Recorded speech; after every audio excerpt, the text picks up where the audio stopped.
So focus on what makes you happy. And don't worry about people if, you know, sometimes you've got to do things that other people ain't going to like. And you have to do it because you're protecting your happiness. You're trying to revive your happiness. And sometimes you can do it for the other person. And they don't realise, they just see that you're attacking them. But you shouldn't worry about it, because if the person really does care for you and they are your friend, or they are, you know, they do love you and they do want the best interest for you, they shouldn't think of themselves. They should try and think about the situation and think, you know what, if this person's doing it, even though it's impacting me, if they're doing it to benefit their life, then I support that. I support them in the decision, because I don't know what's going on in their head. I don't know why they're doing it. I'm not going to judge them for it, and I'm not going to look at why they do it and how that impacts me and how that looks like to me.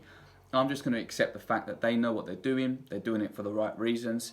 I try and think of an example here.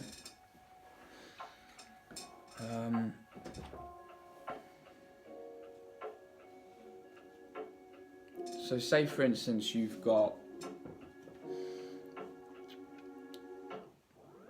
a friend, and you've grown up with that person your entire life. You know, they've lived in your town, they went to your schools, you went to parties, you did all this stuff, crazy stuff, you've got so many good memories. And then this person turns around and says, you know what, I'm leaving the town. I'm going to a different town, I'm going to live in a different city.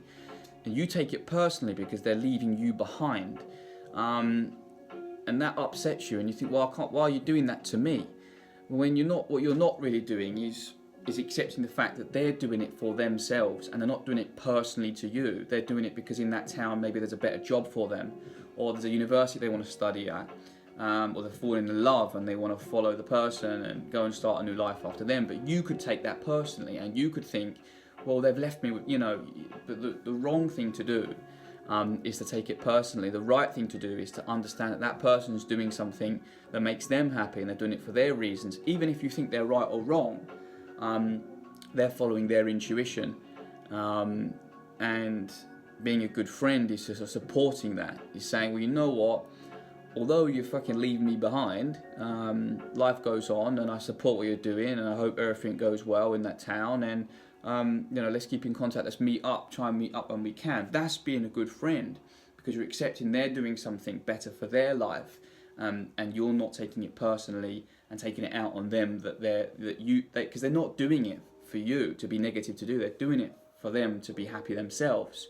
And shame on you if you're thinking, well, that makes me look bad, or, you know, forget about that. You know, if you're a good friend and you support them, accept that they're doing something to make them happy, and you know, the world would be a better place, I think, if people start to think more likely like that. So yeah, focus on what makes you happy, and I suppose the good ones will stay, and it doesn't matter about what the rest say.